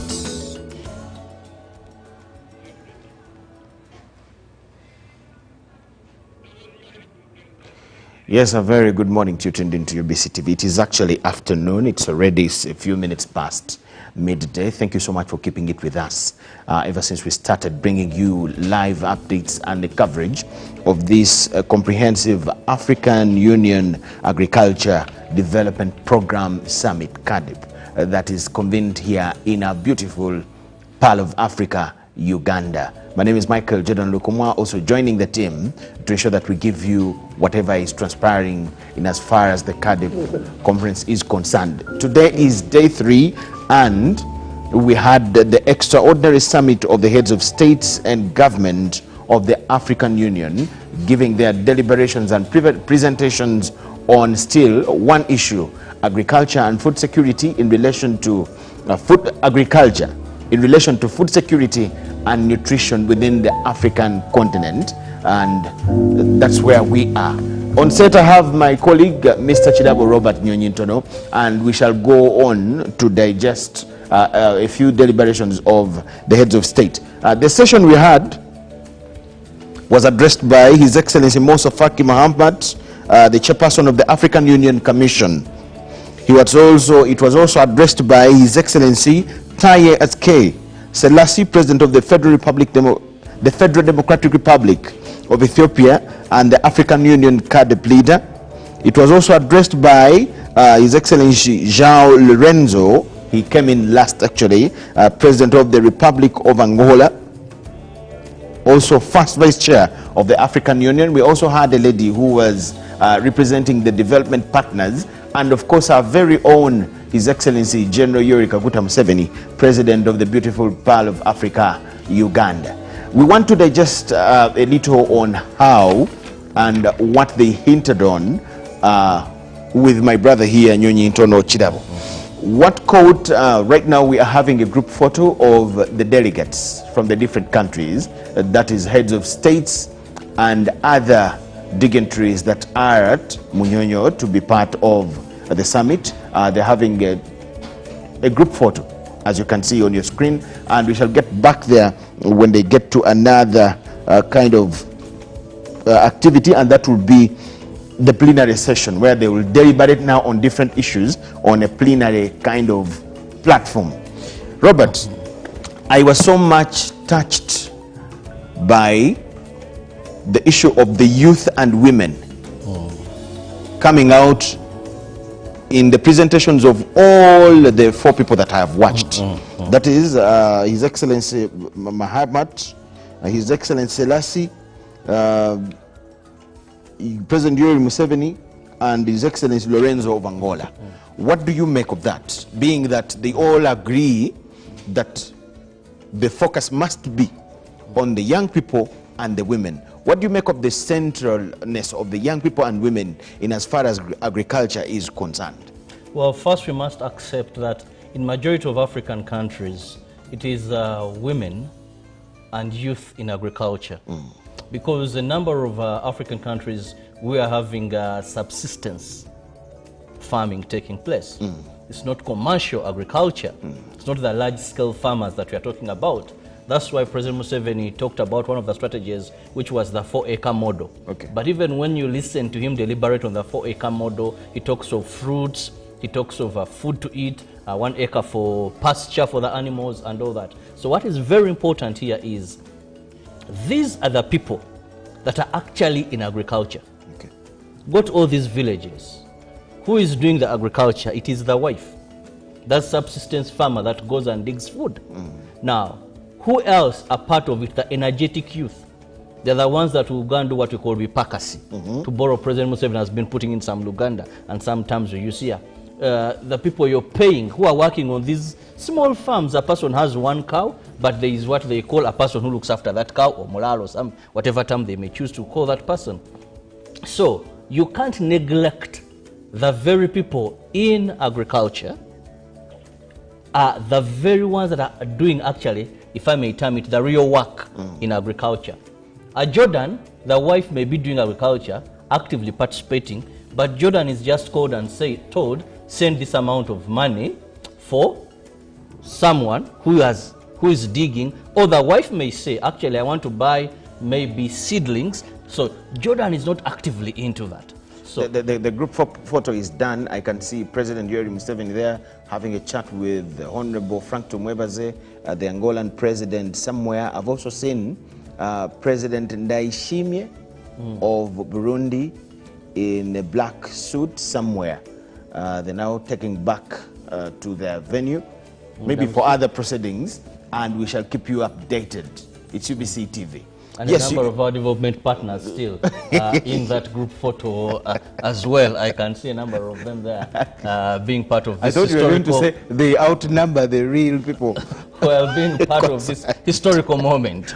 And most of that you were still highlighting on the issue to do with the youth and women. The youth and women. So if Africa is to develop and achieve what we call the Africa Agenda of 2063, where we are believing that by 2063, Africa as a continent is totally going to be very different and very better. And Caadp is one of the vehicles we believe is going to get us there.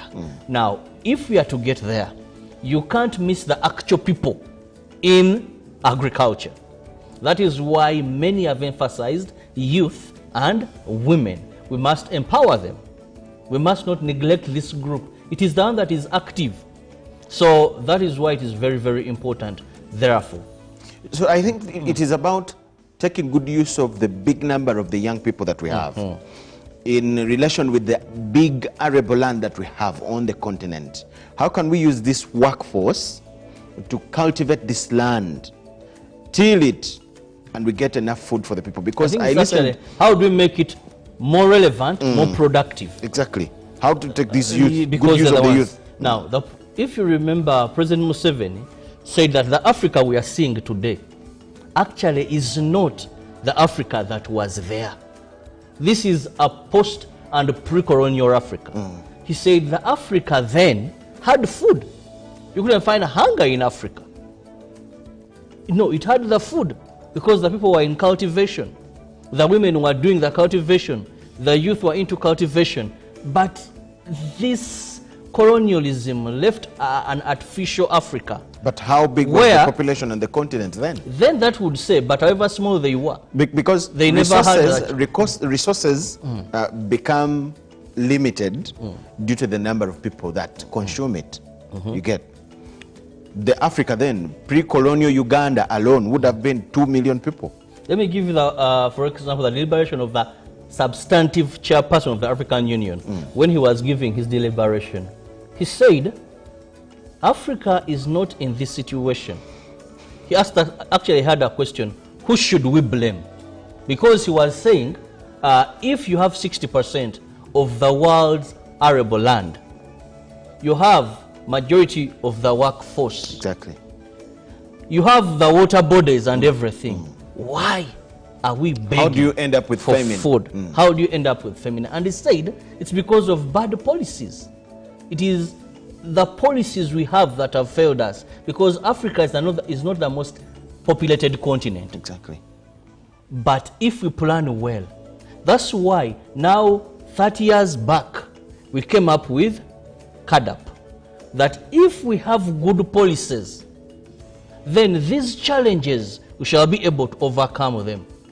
That is why every 10 years we meet in a particular country of our choice, this being the third Caadp, to look at what our technocrats have put together and see how this can guide us for the next 10 years and generations to come.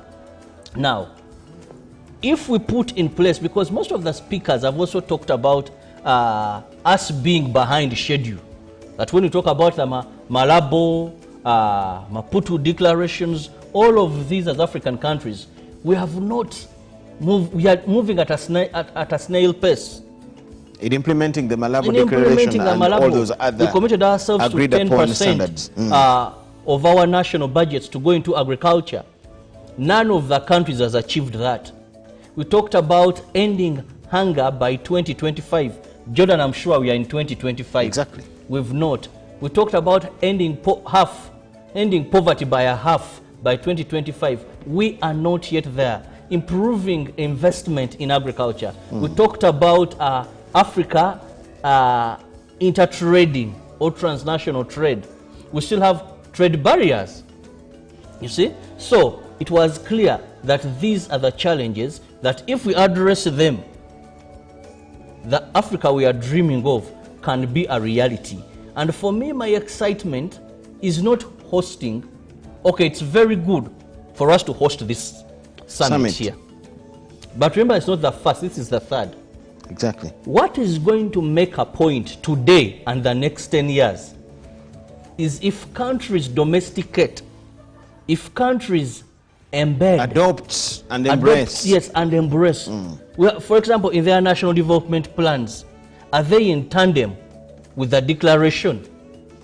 If the declaration says invest 10% of your national budget into agriculture, now when we are planning as a country, as Uganda, for 2025-2026 financial year, are we looking at what we agreed? Because no one is forcing these things on us. It is us Africans drafting and committing ourselves. It is like you set an exam for you, Jordan. Exactly. Your lecturer tells you, no, you set an exam. For yourself. For yourself. And you fail to even achieve 50% of the exam you set for yourself. Practically. President Selassie of Ethiopia talked about enhancing market linkages. And that calls for integrations that support the markets. Now, throw your light there. We still have a challenge there. Because when we talk about enhancing these markets, we still have barriers. You want to take your goods from Uganda to Rwanda. At one time, we had borders closed. Yes. You want to take your goods for 2 to 3 years. You want to take your goods to Kenya. At one time, you have maize rejected due to aflatoxins. You want to take your eggs to South Sudan. So should they take in anything just because of the declaration and whatever? We should have binding legal standards. That as Africa, these are our standards. That if Uganda Bureau of Standards for Uganda says this is the standard, that standard should be the same for Kenya Bureau of Standards, for Sudan. Because one would tell you that aflatoxins, just to give about the maize, that there is no 0% aflatoxins, but there will be some level that is tolerable. Somewhere, somehow. Somehow. So, have we had these governing frameworks to propel what His Excellency is talking about?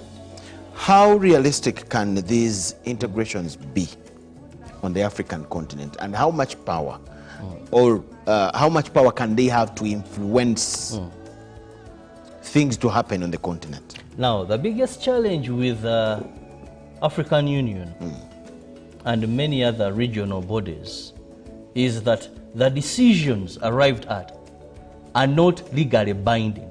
How again? It is more of a gentleman's agreement, because you can't take Uganda, for example, to a court or punish it because we've failed to get 10% of our national budget. But you have seen the African Union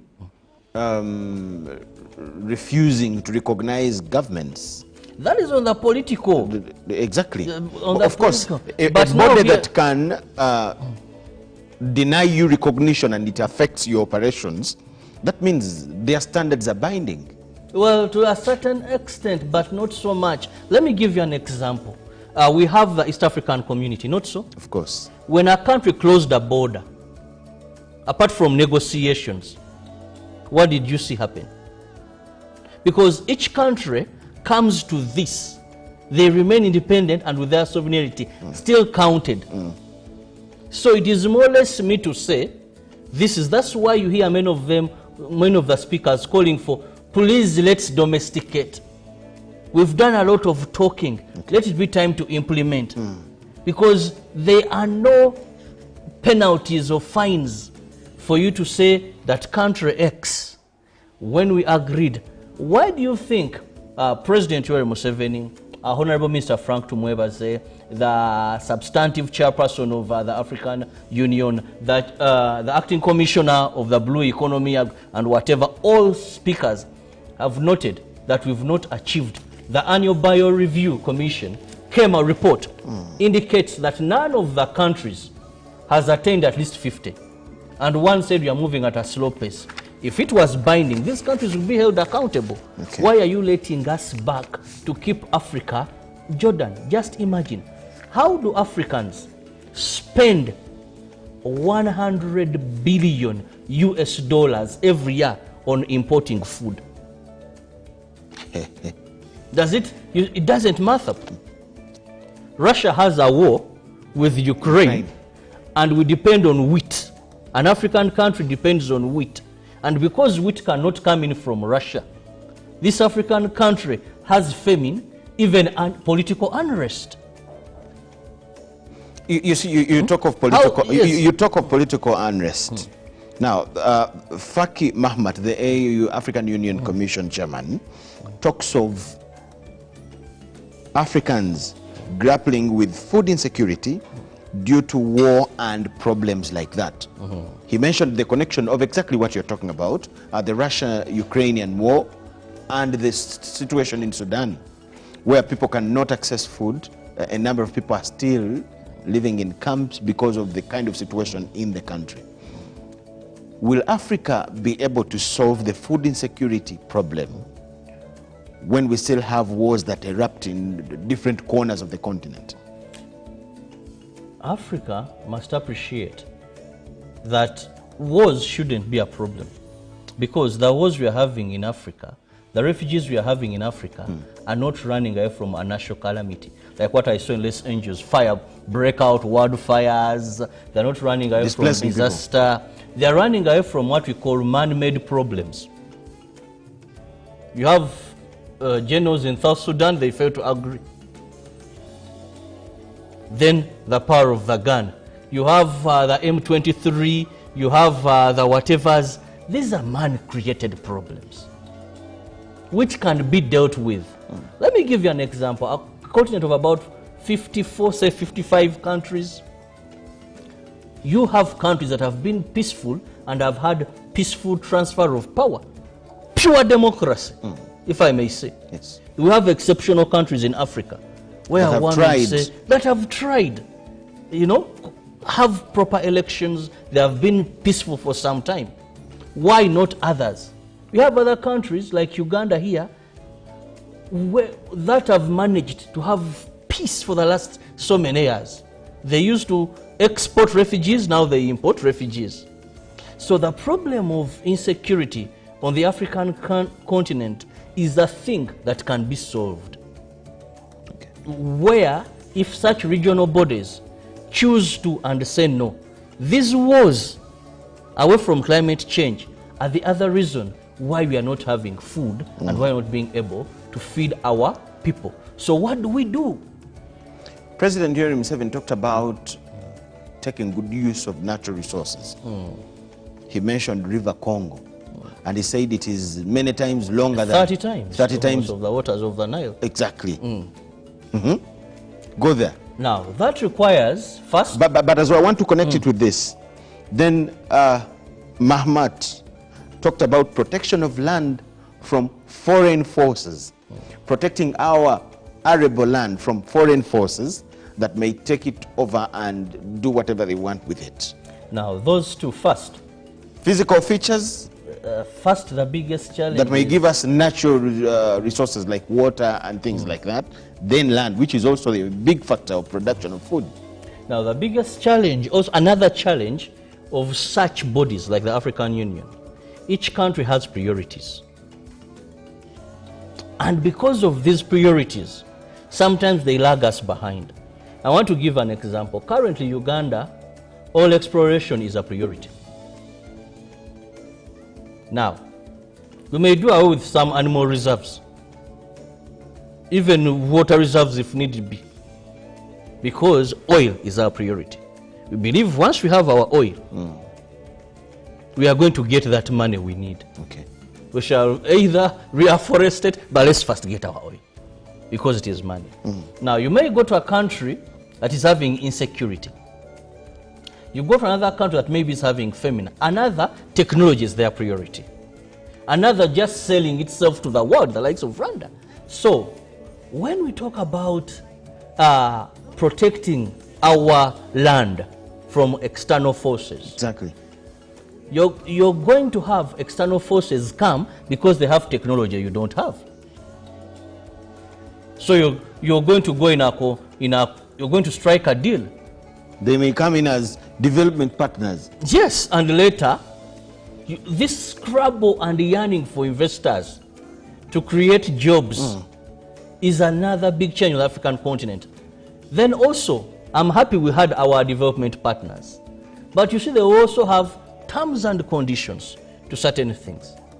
The infrastructure we are talking about, many African countries have roads built on loans. And some of these agreements will not be privy to know what is inside there. Is it giving out Africa to foreigners, or is it developing Africa? You know? Some of these loans are drafted by the loan giver. The loan giver. If you fail to pay, you know, that at such a time. So, protecting our land from foreigners is a big challenge, more so when you've not properly defined what our niche is in development. President Museveni, again, on that issue of protecting River Congo and other big natural resources, God-given. I connect that issue with enhancing irrigation brought in by Mahamat, the African Union Commission chairperson. I think... How do we fail to have successful irrigation in African areas that have these water bodies, which at sometimes even flood and wash away people's houses? To me, I would say in that, like they have enough of water that can even kill people. But you see, how do we fail to irrigate, to carry on serious irrigation schemes like our leaders are saying? Now, first and foremost, I'm happy that we are meeting for the third time as African countries. It has been 3 days. It's been a whole year of the technical specialized committee to plan this document and come up with a Kampala declaration. I'm very happy that we have woken up. We woke up in 2003. Yes. But we've woken up to understand that we can do other things, but our God-given advantage away from other continents is agriculture. Now, if you know Jordan, but we of the same size, I wanted to give an example. That if you are put to run, I know you're taller than me and you make taller strides, longer strides. I will say no, if I'm to run with this person, 100 meters, he will leave me. Let me go on a longer distance where it is about gas. Now, African countries must understand, and our leaders must come to the reality. We may not go to the moon like those people have done. But we have where we can compete with them. And even outcompete. And even outcompete them. That is in agriculture.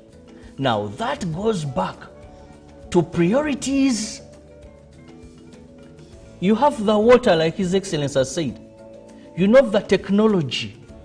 But this is going to require an investment. Is it a priority? You see, when you talk of priority, it's as if you even think 10%, the Maputo Declaration talks of in every budget of an African country, would be little if agriculture is that priority.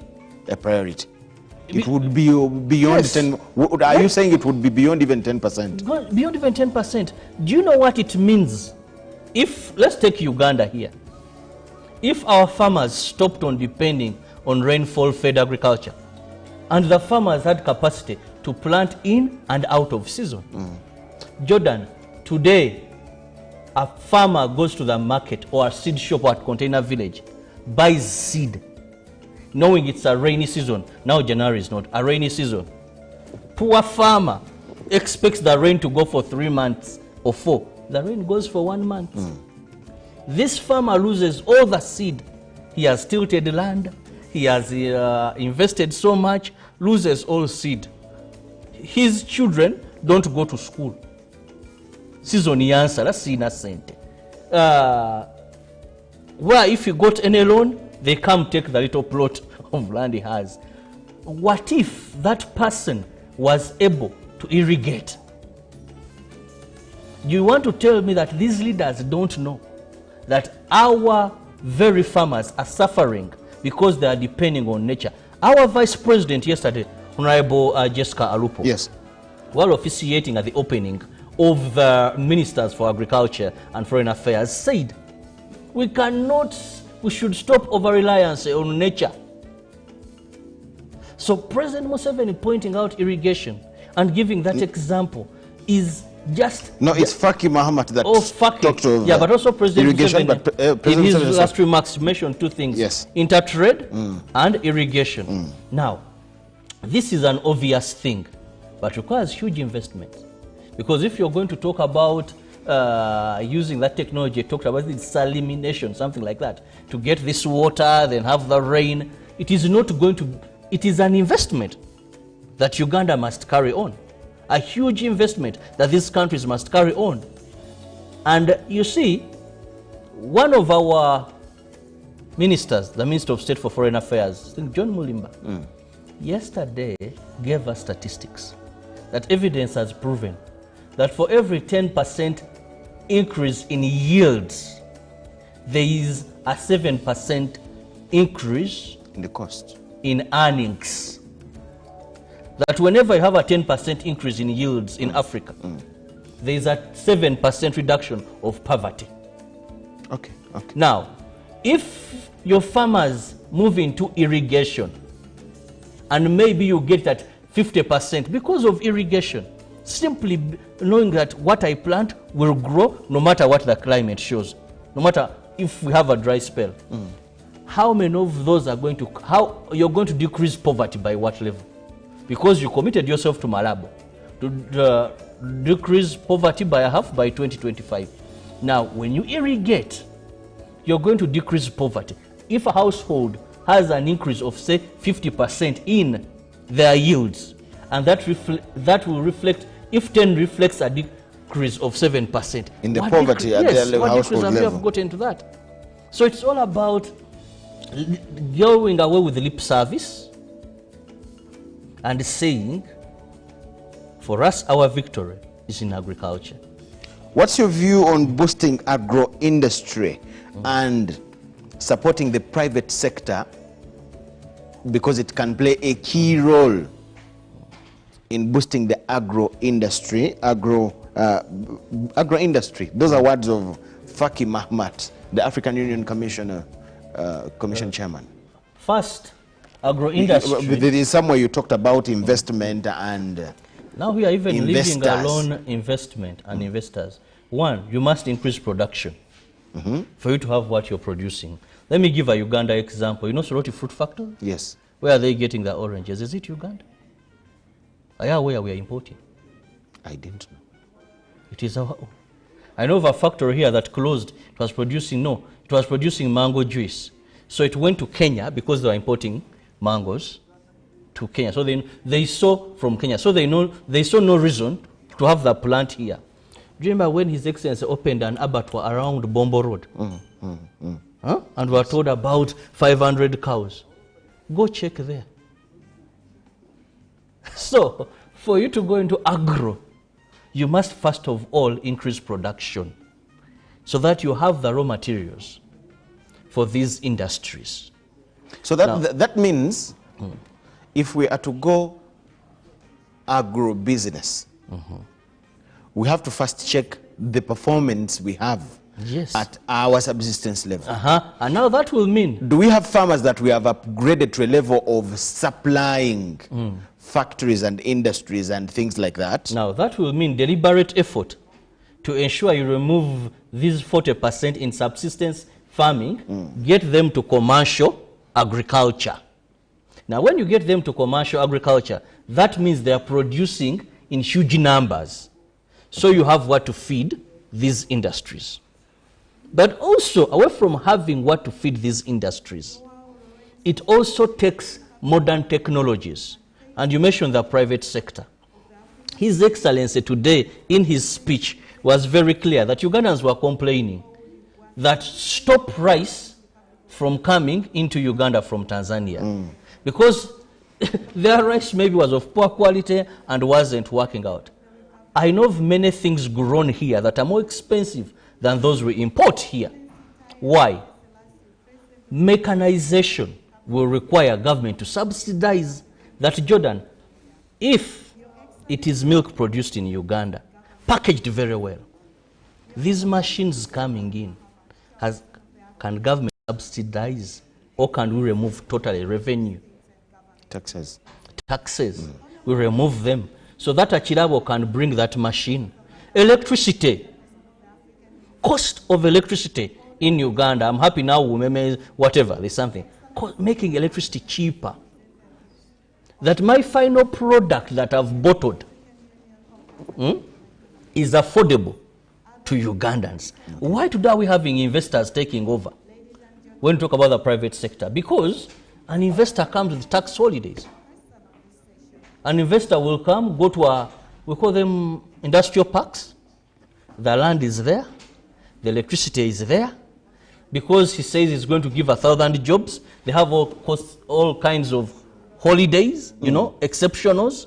So they are able to produce goods and have these now. A local person, because I'm talking of investors away from even the African continent, go to our industrial park, help me understand how many factories. The president was wearing a shirt, and he said, this shirt I'm putting on is made in Uganda. That is from Fine Spinners, Bogorobi. Just your Fine Spinners, the ones that do those beautiful shirts. One time I was gifted one. Now, like the one of the president? Yes. When you go to Do you have it? Yes. Okay. I wear it on key functions. Now, when you go to Fine Spinners, are you aware there was a time when they were producing for export only? I hosted them. Export only. I think it's now, 3 years since they said they're producing for local market. We didn't have the purchasing power because what they were producing was expensive for an ordinary Ugandan. And a Ugandan would rather import a shirt like that that is imported in the country. Okay. So, mechanization of agriculture, as talked about today, requires governments to first find out where is the weakness that the Africans go to our industrial parks. How many of these? Recently you were in, is it Gulu? I saw you, Namunkekera, that side of it, under General Salim Saleh. We had a team there. Yeah, but you would see how many factories of Chinese in Uganda here. That is good, they're giving us employment. But you see, that is not what we are talking about. Okay. We are talking about empowering an African to take control of their economy, empowering an African to have agro-food systems that are resilient, empowering an African that we do not lack food. Okay. Yes. Thank you so much, Robert Chirabo. I think we will take a short break. Now, according to the program, there will be a plenary session where we shall have presentation of the draft of the Kampala Declaration. The Kampala Declaration is what will be resolved that all the African countries will have to adopt and embrace to go back to their respective countries and implement to score one goal, agricultural boost and food security for nutrition on the African continent. Thereafter, there will be interventions by the heads of states and government, and then we shall come to the closing ceremony with the presentation of the draft of the Kampala Declaration by Honorable Frank Tumweba, the Minister of Agriculture, Animal Industry and Fisheries, Republic of Uganda, also Chair of the AU-STC on the Agriculture, Rural Development, Water and Environment. The closing remarks will come in from His Excellency Yoweri Kaguta Museveni, President of the Republic of Uganda, then His Excellency João Lorenzo, President of the Republic of Angola and first Vice Chair of the African Union. So that's how we shall be moving on, and of course we are going to have all that live on UBC TV Inspiring Uganda. My name is Michael Jordan Lukomo with Robert Chirabo Nyonyintono, and the whole team will get back to you in just a few minutes.